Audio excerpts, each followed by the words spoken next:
You're listening to the Farm Report Podcast with Jake and Corey, brought to you by Indians Baseball Insider and broadcast on the Smoke Signals Podcast Network. We're talking Tribe.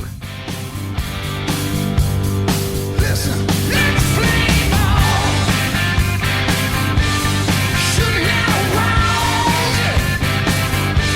Let's play ball, baby. Bang down the stones. Play ball. Good evening, wherever and whenever you happen to be tuning in. We're glad to have you aboard. I'm Jake Dungan, minor league content coordinator for Indians Baseball Insider, and this is the Farm Report Podcast.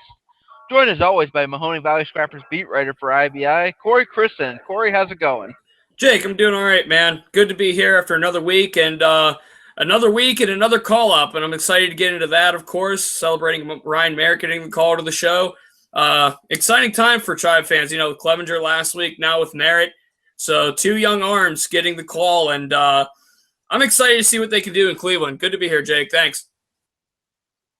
Yep, so into it, since you brought up Ryan Merritt, left-handed starter in Columbus, but he's being called up to pitch in the bullpen for the Indians. Has yet to make his major league debut, so he's just been sitting out in the bullpen the last few days. You know, we kind of touched on this in previous podcasts about whether or not Ryan Merritt and Sean Mormondo down in Akron, whether or not they're going to be a better fit in the rotation or the bullpen for the Indians. And seem to be getting our first answer here. Although, you know, Merritt could still go to the rotation since a lot of guys who come up from the minor leagues start out in the bullpen. But for now, since Kyle Crockett has faltered and Ross Detweiler hasn't worked out for the Tribe and as a reliever, so they're sending him down to Columbus to work out as a starter, they are in need of some left-handed options in the bullpen, and their first one on is Merritt. And I have a stats for you. As we mentioned in another talking about him as a starter, 3-4, 2.94 ERA, in 52 innings.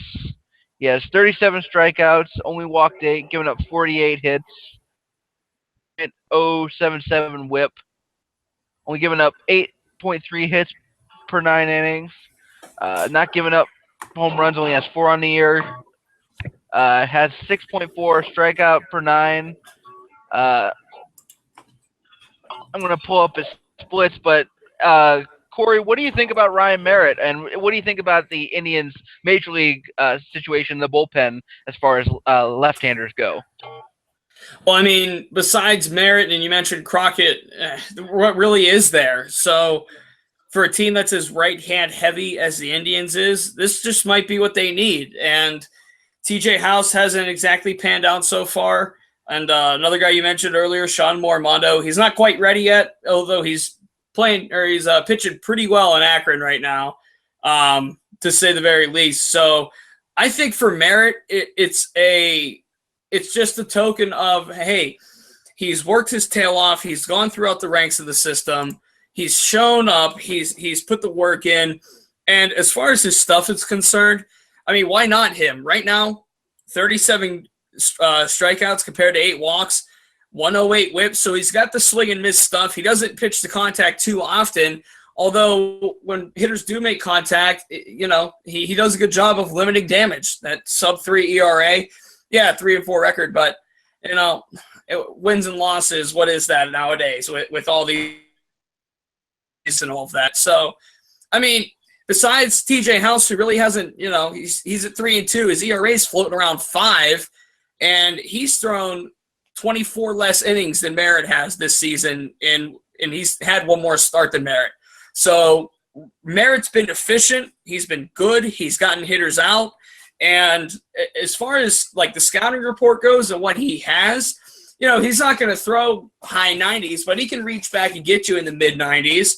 And I think the concern with him was his breaking ball a bit. I know he's been working on that throughout the farm system. But, Jake, I mean, for a guy we talked about, again, with Mike Clevenger getting called up, if Mike Clevenger was 1, then Merritt could be a 1A, and he's right behind Clevenger, I feel like. And I'm excited. If Merritt can succeed in Cleveland, whether it is the bullpen or in the rotation, I mean, you look at the Cleveland rotation, and Tomlin's pitching well. Kluber's been pitching well. His last 2 starts, he's shown out versus Chicago and Boston.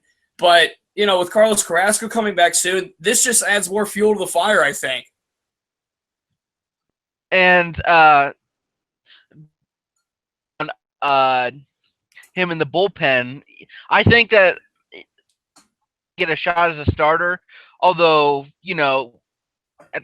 by that same token, you don't hope that's the case, because that means that you're in need of more depth in that rotation. And like you said, with Carlos Carrasco, he'll be starting his rehab assignment in Lake County next week, and so that means he'll be returning to the rotation soon.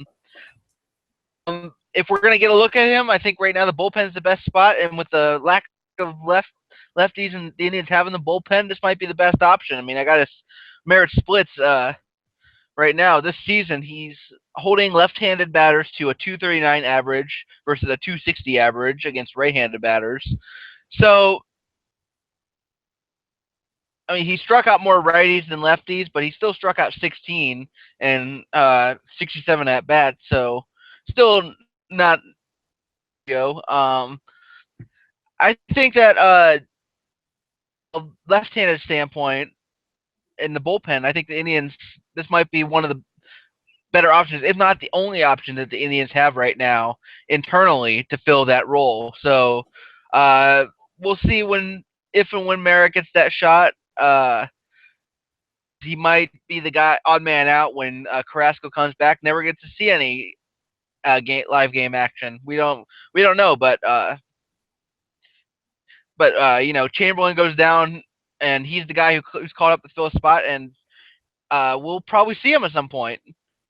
And I'm excited to see him because, after seeing him in Akron, thrower, but he'll pitch to contact and he'll get the job done. And like I mentioned in the last podcast, he is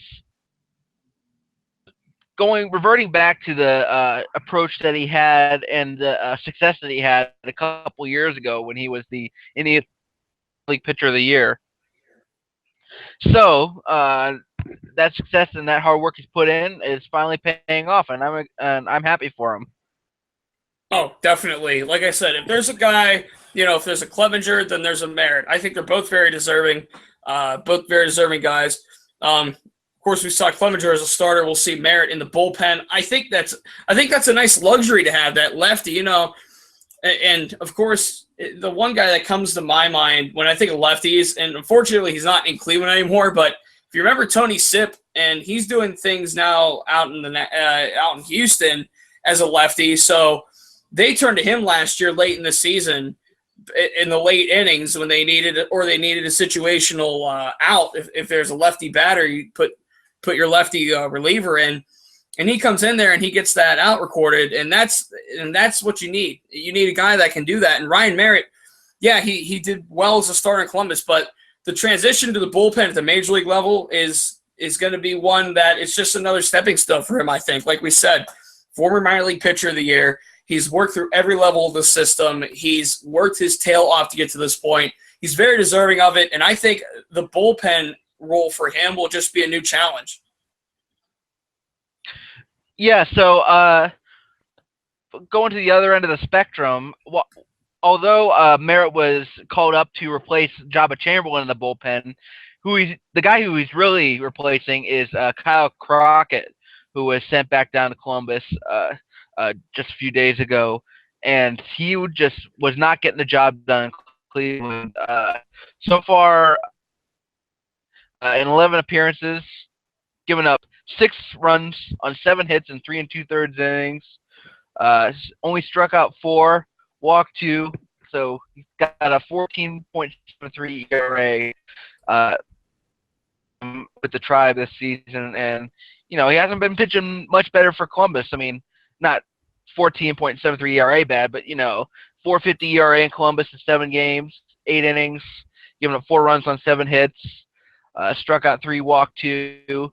just not the same guy that we saw in his rookie season back in 2014, where he had a 1.80 ERA and 43 appearances. So the question I have now is Kyle Crockett fixable? Can he get back on the right track and get back to being the guy that the Indians need in the bullpen? Because that when they brought him up through the system so quickly, they really thought he was going to be the guy to take that role and run with it in the bullpen.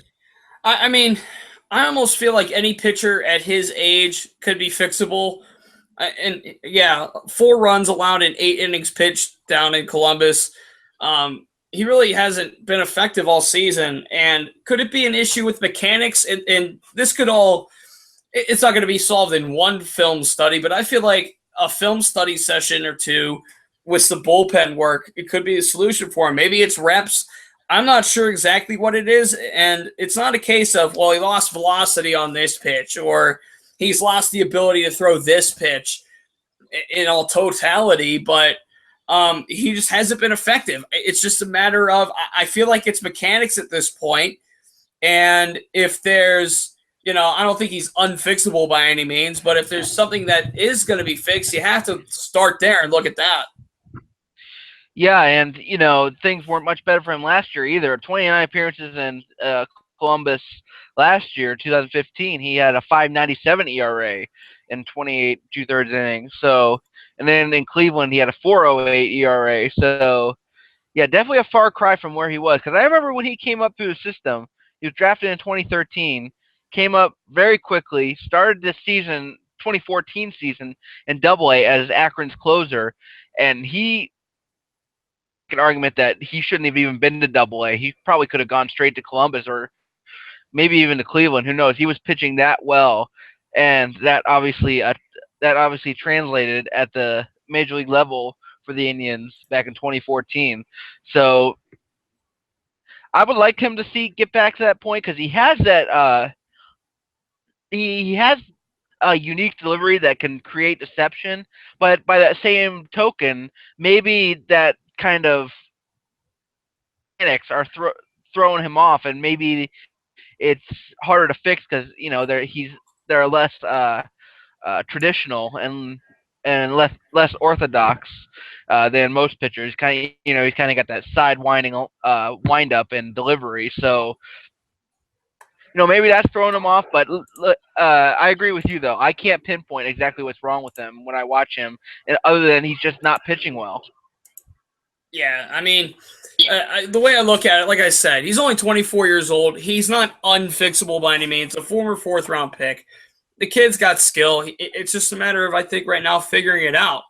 And the time he spent in Cleveland, this year it hasn't worked out so far. But, yeah, you had that 1.80 ERA in 43 games back in 2014. This is a guy who, if he's effective, is an asset. He's nothing but an asset to this club. And you need a guy like him. So, again, with Ryan Merritt going up to Cleveland, maybe this is kind of making up for what Kyle Crockett hasn't been able to do. And maybe they see something in Merritt they're not seeing in him right now, him being Crockett. Like I said, I can't pinpoint, and you agree with me, obviously. We can't pinpoint it. I just think it has to be a mechanics issue. And that might be solved by a couple of film studies and some bullpen. I think it's a matter of reps right now. Yeah, and maybe the coming up to Cleveland, being sent down, maybe that's a wake-up call. Maybe he can really figure out exactly what's wrong, work with the coaching staff down in Columbus. But moving along, I wanted to focus mostly in the show about some of the lefty bullpen prospects that the Indians have internally, because they don't have a lot of depth there, and which is why we're seeing Merritt going from the starting rotation in Columbus to the bullpen in Cleveland. And we might see the same with Sean Morimondo, who we've talked about. By the way, Morimondo, he's I think he's now 9-0 or 8-0, and he leads all of minor league baseball in wins.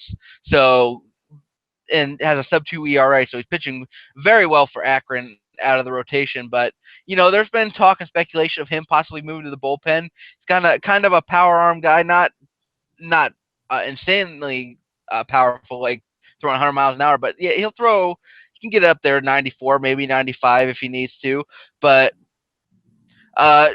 we talked about Merritt and his potential in the rotation or the bullpen, but what about Sean Moramondo? We haven't really had a chance to get in depth about this. What do you think ultimately his future holds in store? This is puzzling for me because as effective as Moramondo has been all season, 8-0, 187 ERA.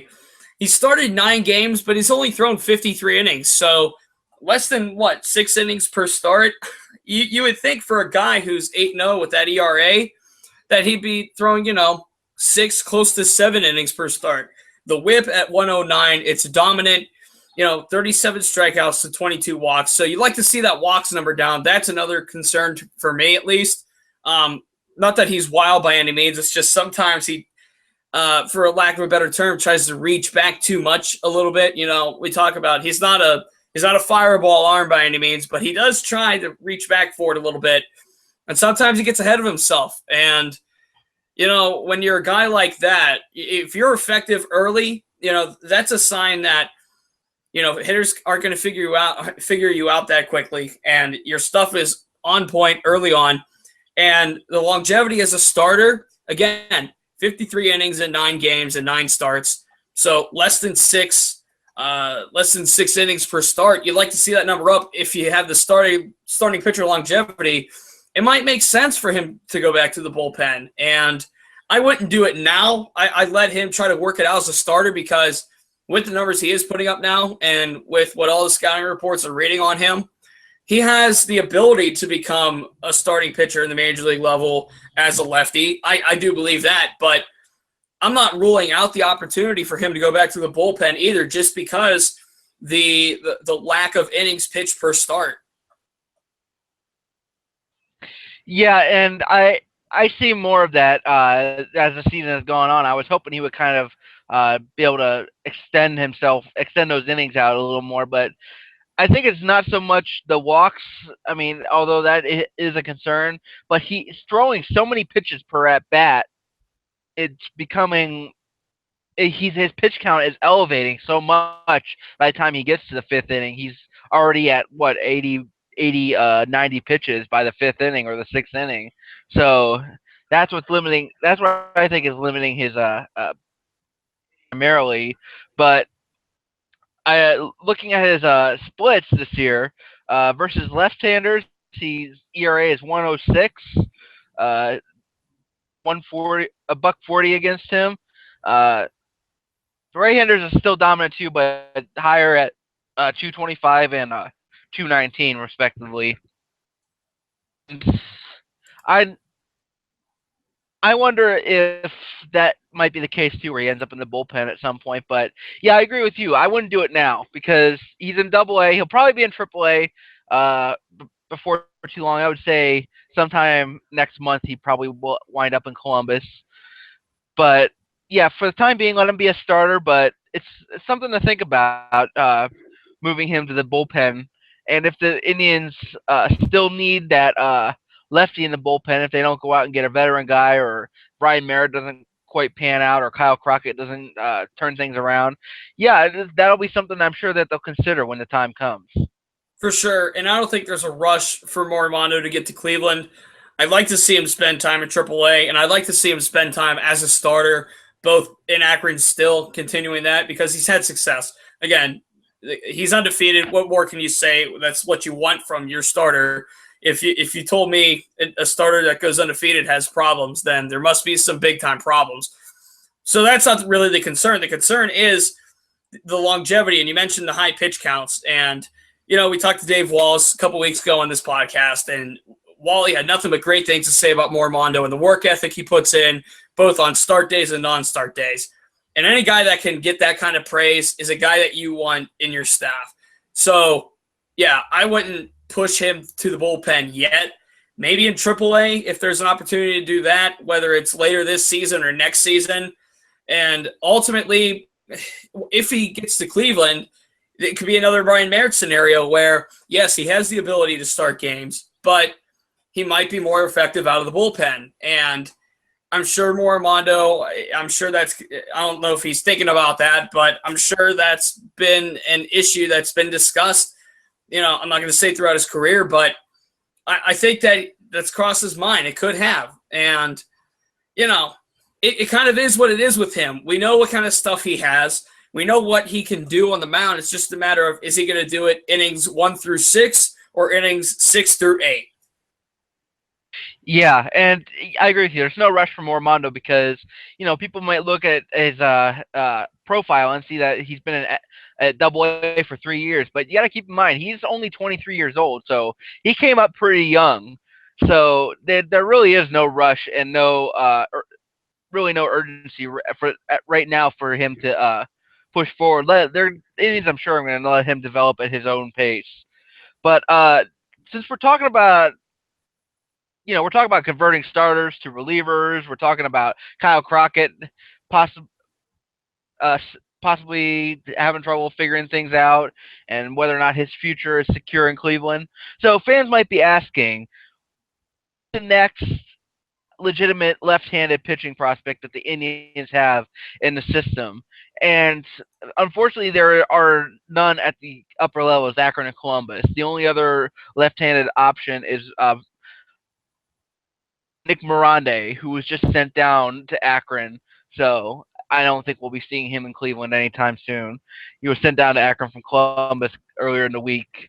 And so, but to answer the fans' question, and I didn't know about this guy until this year and seeing the numbers he put up. Down in Lynchburg, there's a southpaw by the name of David Spear, who is just pitching lights-out ball for the Hillcats. 13 games, 2-0, 0.42 ERA. And how about this? 13 games, he's pitched 21.2 innings. So he's a guy who can go out there and give you multiple frames if you need to. 23 strikeouts, holding opponents to a 165 average. Hasn't given up any home runs, only walked 5. Not a ground ball guy. Ground out to error ratio is under 1, but looking at his splits now, so far he's held left-handers to hasn't given up any runs to left-handers, only given up 5 hits, so 147 batting average. The only run he has given up has been to a right-handed hitter, so 11.2 innings against right-handers, 0.77 ERA, a .178 batting average. And I talked to people in Akron about this. Let's just say he's coming. I don't know when exactly, but it's going to be soon. He'll be at the Double-A level the way he's pitching in Lynchburg. So the next left-handed bullpen prospect is, then look up the name David Spear. Keep that in mind. In his last 10 games, Jake, David Spear's thrown 13 2/3 innings. He struck out 11 and allowed 10 hits. So it's right around, 1-to-1 ratio if you can strike out a batter and you're going to allow hits every here and then, of course. But 23 years old, this kid was drafted in the 27th round. I mean, if he gets to Cleveland at all, you can consider that a steal right there and then. I like to say that in those the 12 to 30 range, if you can get a player in there who could be as effective like he is, then shoot, that's a steal. And he started showing signs even back in 2014. I'm looking back in Mahoning Valley, 3-1, 2.74 ERA in 14 games, 47 strikeouts to 8 walks. 2015 he spent time in Lynchburg and in Lake County, 6-5 record, 1.60 ERA. He's pitched 70 games in the minor leagues. He sits at 1.77 ERA in 132 innings pitched. He struck out 134, and he's only walked 29 batters in a span of 2.5 years, we'll call it. That is darn right impressive, Jake. And, yeah, if what you're saying and what you're hearing are the rumblings over in Akron, we're going to see him in Akron soon, then, by gosh, that's great because a guy like him, 6'1", 185, he's got a little height on him, so he can get down a little more with the velocity, and he can get the ball out a little faster and more to downward angle. 23 years old. Like I said, he's young. He has room to grow, and he's certainly shown out. Not just this year, but where's the talk been about him throughout the past 2.5 years? Yeah, he's one of those guys where I think that 27th round label has just kind of kept him in seclusion among the prospect rankings, but we're certainly hearing more about him now, and I don't know. I don't know if he made the IBI top 50 prospect rankings or not this year, but I would certainly think he would be in there in those rankings. And he's young. He's got some height. He's pitched effectively against lefties. He's got strikeout stuff, obviously, and I'm looking forward to seeing him in Akron because I've had a chance to see some great relievers come through Akron, most of them right-handed. It'd be nice to finally get to see a guy coming from the left side of the pitching rubber be able to pitch effectively. So whenever that is, and like I said, it could be soon. Hopefully it's soon. Very excited and very much looking forward to seeing him at the AA level. Oh, as I think all Indians fans are. I mean, besides, recently Crockett and now with Merritt and with TJ House, really what lefties have there been recently? So it's kind of an unpopular topic, if you will, but I think having a lefty to be ready to come out of that bullpen and to be effective, I think that is a key component for a major contender. I think having a guy like that they can go to get a situational out, whether it's against another lefty hitter or against a righty that struggles against left-handed pitching, I think that's an asset to have. And, we talk about the Merritts and those guys like that are up at the higher levels. This guy, and in Lynchburg in general, and we say it every week on this podcast, there's a lot of talent in Lynchburg that no one's talking about. Not just on the pitching staff, but, look in the roster. You got a Bobby Bradley. You got Mark Mathias, who's played with the USA team. You got Daniel Salters, who's established quite the reputation as a defensive catcher. So there's pieces down at Lynchburg that we really need to start paying attention to. And Spears just the guy. You just throw him into the mix, and he's been effective for the last, like I said, 2.5 years. And if we see him in Akron, hopefully he continues that, because this is a guy who could definitely see time in Cleveland in the years to come. Yeah, and if he pitches well in Akron, I mean, assuming he comes up, I would say probably within the next couple of weeks, who knows? We might see him in Columbus or maybe in Cleveland, but, that would be assuming that the left-handed bullpen situation becomes really dire in Cleveland. And I think that they might, if Merritt doesn't work out, I think they're going to that veteran lefty, all of which they may do regardless on the trade market. So, but yeah, Spear is definitely a guy to look at least next year. I would say probably is the safest bet to start looking for him on the major league depth chart. But I wanted to move on. You know who? Go ahead. Know who that story reminds me of? It reminds me of, and I'm not giving a comparison to him in any way, but I just thought of this. Sean Doolittle out in Oakland. I believe he started when he got called up. I believe he started the season in High A, and he worked his way up throughout the year because Oakland, I think that's the year they went on their playoff run, 2013 or 2014, and they called him up, and he was very effective, and now he's an all-star. So I'm not saying it's going to happen, but I'm saying it can happen. If there's a need for depth later in the season, the Indians, as we sit today, they're a half game out of Chicago. If there's a need and they're in contention and they view him as a guy that can come up and be effective, then, why not? Yep. So while we're on the subject of Akron, though, I want to kind of move away from the bullpen topic because I want to talk about a guy who is just absolutely raking in Akron, and that's a guy by the name of Clint Frazier. And I'll tell you what, watching this guy play has been something special and something I am very had the opportunity to see him every day when the Ducks play at home, because this is a guy who has exceptional, to say the least, offensive talent.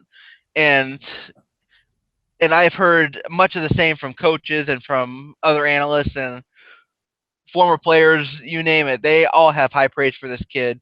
And his season by the numbers, batting .313, has uh, 17 doubles, 6 home runs, a triple, 21 RBIs, 23 walks, 36 strikeouts.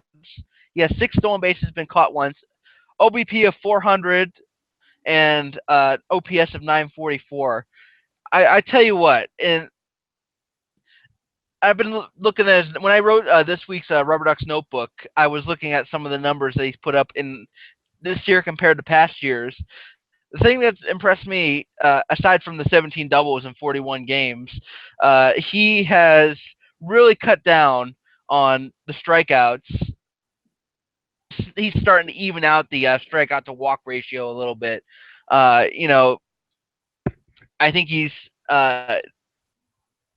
ratio by, or I should say, decrease that ratio by like a couple of tenths of a percent. So very, very nice to see so far. What do you think of Clint Frazier when you see what he's been able to do in Akron so far? Oh my gosh. When we were doing the live remote session a couple weeks back in Akron, I was watching him take BP, and I watched him during the game. Clint Frazier's bat is the fastest I have ever seen in my life. Just watching baseball, TV, live, whatever. It's the fastest swing I've seen. The way he gets after pitches, and it's not like he's a little aggressive at the plate, which is okay to a degree. 36 strikeouts compared to 23 walks drawn. But when he makes contact, it goes. And he, just with that bat speed alone, is an eye-opening prospect. And we talked to him, and he said one thing he needs to improve is the base paths. And all in all, he's raked, again, 17 doubles. The next highest on that team is Nelly Rodriguez with 9. So just the production in doubles alone. And on top of that, he's third in the team lead in home runs with 6. So he is absolutely on a tear right now, .313 on the season.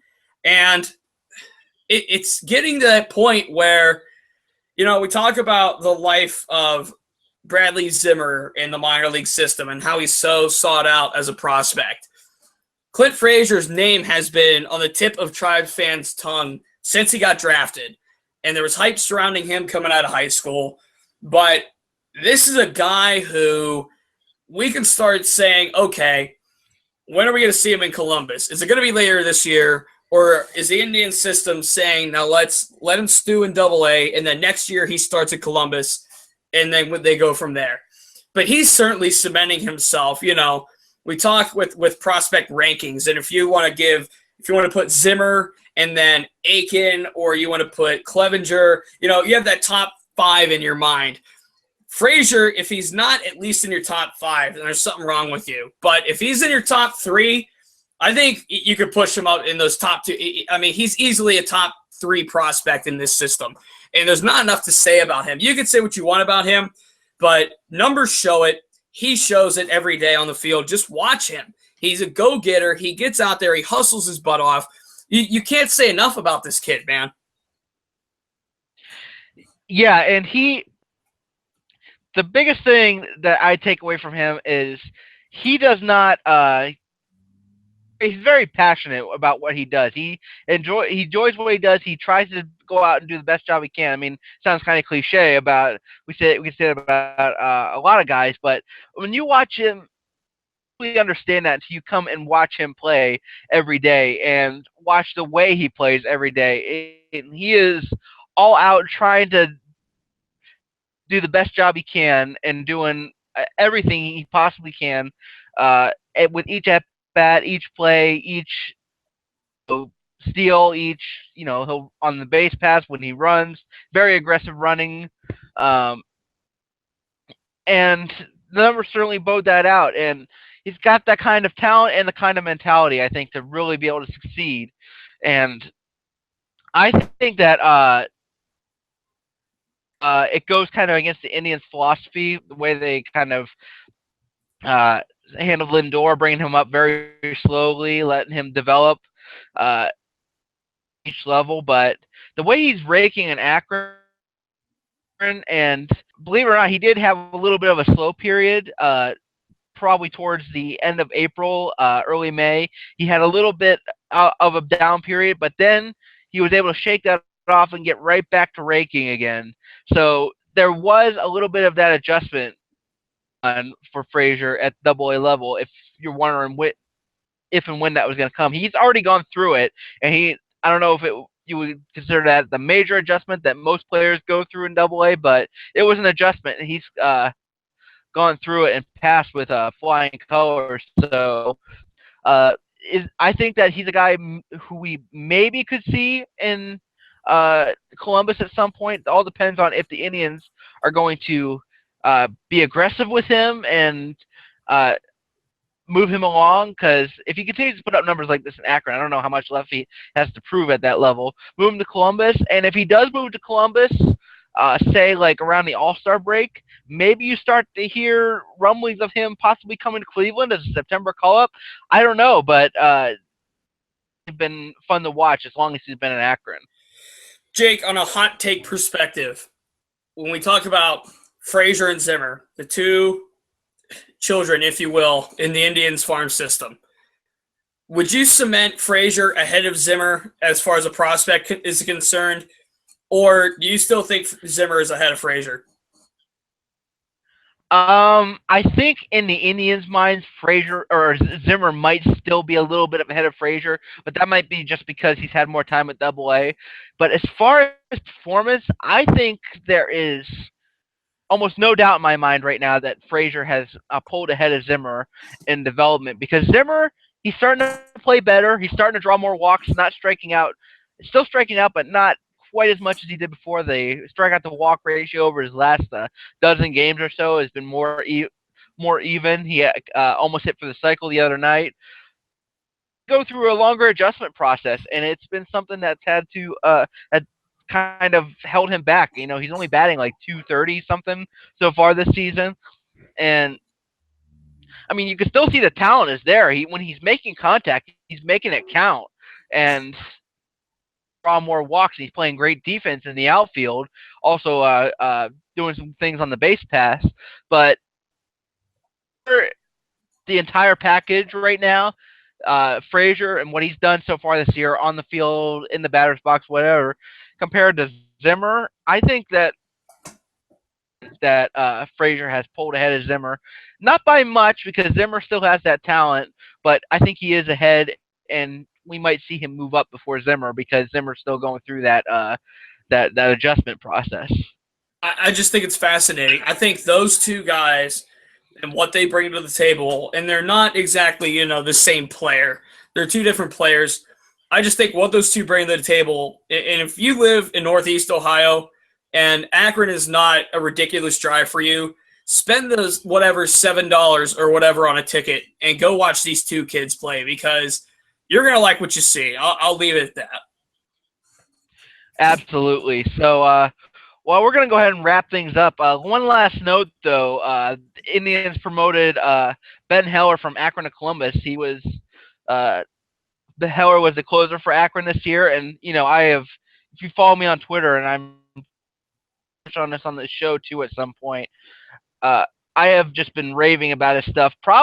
I've seen some good relievers come through this system. Ben Heller might have all of them, of the Sean Armstrongs, of the Jeff Johnsons, the Josh Martins, all those guys. I think Heller has the most filthy stuff of anybody ever to come through. So, yeah, he went to Columbus. He's pitched in 2 games so far. Gave up a walk-off home run in his first game. The other night, pitched against Buffalo.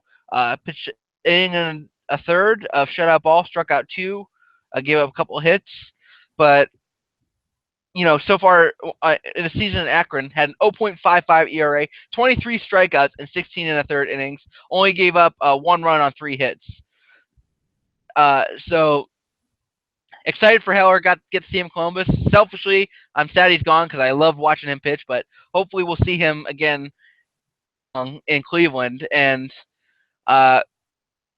like I said, I think this guy has the best stuff of any of the Indians relief prospects. And if you get a chance, if you go down and watch him, because he throws in the high 90s, got a wicked slider to go with it.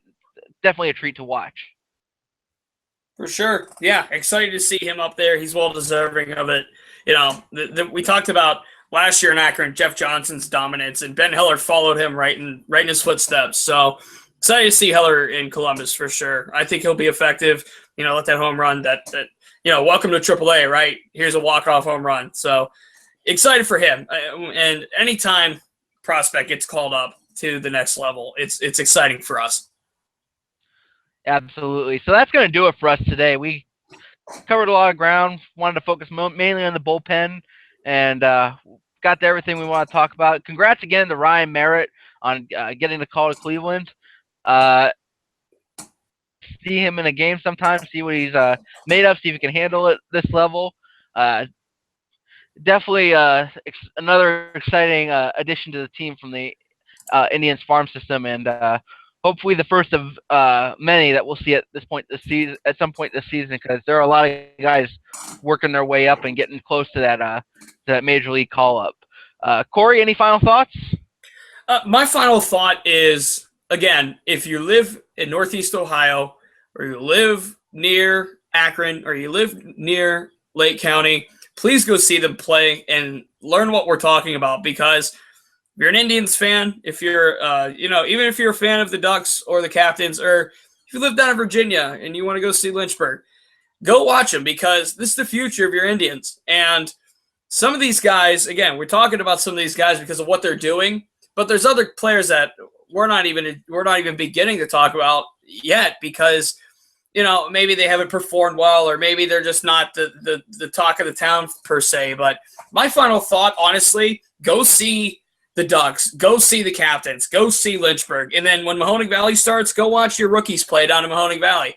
I think it's cool to watch prospects, and I think it's cool to learn about where guys come from and the stories, and when they get to the major leagues, you get to say, hey, I saw that guy in Lake County or whatever it was. I just think that the minors, we talk about obviously on this podcast, and those that are listening now, you're obviously here because you want to know and you want to be informed about these prospects. But I talk about Clint Frazier and the bat speed and all that stuff.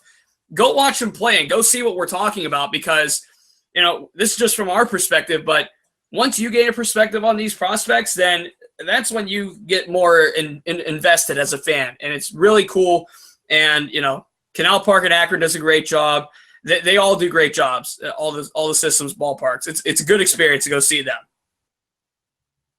Absolutely, and I totally agree, because and kind of followed the minor leagues as a fan before I started writing at IBI, but until I really got there and got down to the nitty gritty and saw these guys play, I realized how important it is really, if you're just a true fan of the Indians, to see what the future holds in store. Seeing some of these guys, it has been definitely put a whole new perspective on my Indians fanship. So I recommend it to anybody if you haven't made a habit of it already. So that's gonna do it for us today here on the Farm Report podcast. It's been a lot of fun. Again, give us a follow on Twitter. I'm at Jake D Baseball. Corey's at CD Christen. Give us your feedback. Also, if you want to talk prospects or Indians, we're always up for that. And we'll also be updating you on when the next show will be coming, and also talking about live remotes and anything you want to know about the podcast or about Indians or IBI. Definitely the place to go to check all that out. So we're going to go ahead and call it a night, but for Corey Christen, I'm Jake Dungan, the Farm Report Podcast, and we say to you, have a good one.